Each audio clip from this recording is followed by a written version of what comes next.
नमस्ते, good morning. Tiwari senior secondary school की ओर से आप सभी बच्चों को ऑनलाइन क्लासें दी जा रही हैं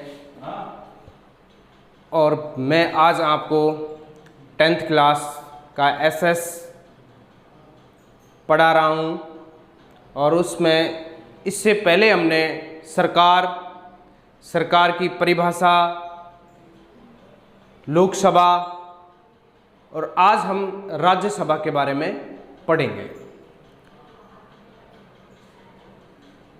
राज्यसभा संसद का दूसरा सदन है। तो सबसे पहले हम राज्यसभा के बारे में देखें कि राज्यसभा एक तो संसद का दूसरा सदन है। पहला सदन कौन सा था? लोकसभा। राज्यसभा उच्च सदन है। निम्न सदन कौन सा था? लोकसभा। और राज्यसभा स्थायी सदन है। लोकसभा कौन सा था? अस्थायी सदन। अर्थात लोकसभा को भंग किया जा सकता है, राज्यसभा को भंग नहीं किया जा सकता। हम सदस्य संख्या की बात करें राज्यसभा के, तो राज्यसभा में जो अधिकतम सदस्य संख्या है वो कितनी है? 250। लोकसभा में अधिकतम सदस्य संख्या कितनी थी? 552। 552 कब हुई? मूल संविधान की बात करें हम लोकसभा में, मूल संविधान में सदस्य संख्या कितनी थी? 550। और 552 कब हुई? गोवा दमनदीप पुनर्गठन अधिनियम 1987 के तहत इनकी सदस्य संख्या कितनी कर दी गई? उसकी 552। ऐसा ही राज्यसभा में जो अधिकतम सदस्य संख्या है वो कितनी है? 250। वर्तमान में अगर वर्तमान की बात करें तो वर्तमान में इसमें सदस्य कितने हैं? 245। कितने? 245। अब ये 245 जो सदस्य हैं ये कैसे कैसे आते हैं? इसमें 250 12 सदस्य तो राष्ट्रपति द्वारा मनोनीत किए जाते हैं। ये राष्ट्रपति किन लोगों को मनोनीत करता है? इसमें या तो कला के क्षेत्र में विशेष ज्ञान रखते हो, या साहित्य के क्षेत्र में विशेष ज्ञान रखते हो, या विज्ञान के क्षेत्र में, या कोई समाज सेवी व्यक्ति हो, या खेल कूद में विशेष वर्चस्व रखने वाले व्यक्ति को राज्यसभा में मनोनीत किया जा सकता है। किसके द्वारा? राष्ट्रपति के द्वारा। और 233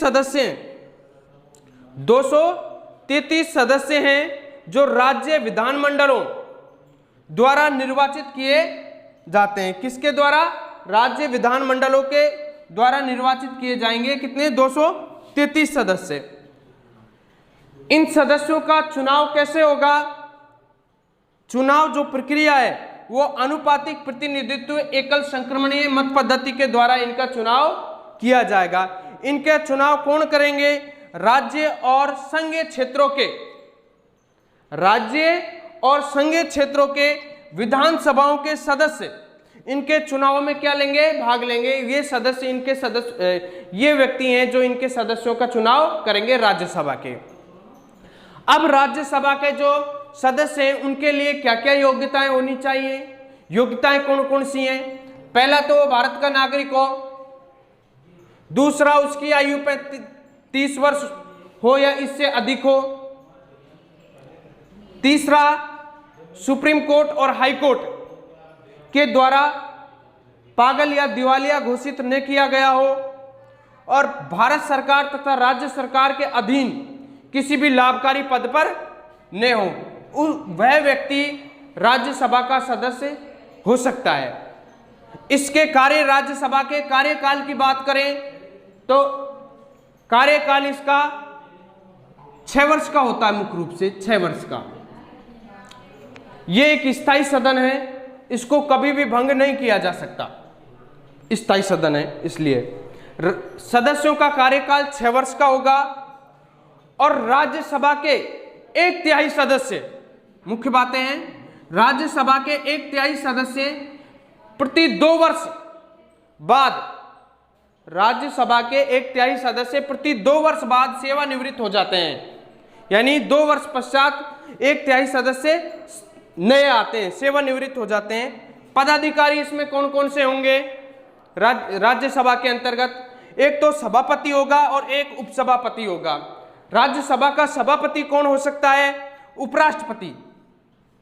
कौन हो सकता है? उपराष्ट्रपति।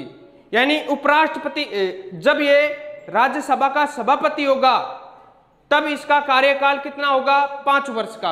अन्य राज्यसभा के जो सदस्य हैं या उपसभापति है उन सभी का कार्यकाल कितना होगा? 6 वर्ष का। आगे हम संसद पढ़ेंगे, संसद की शक्तियां पढ़ेंगे, वो आप अगली वीडियो में देखें।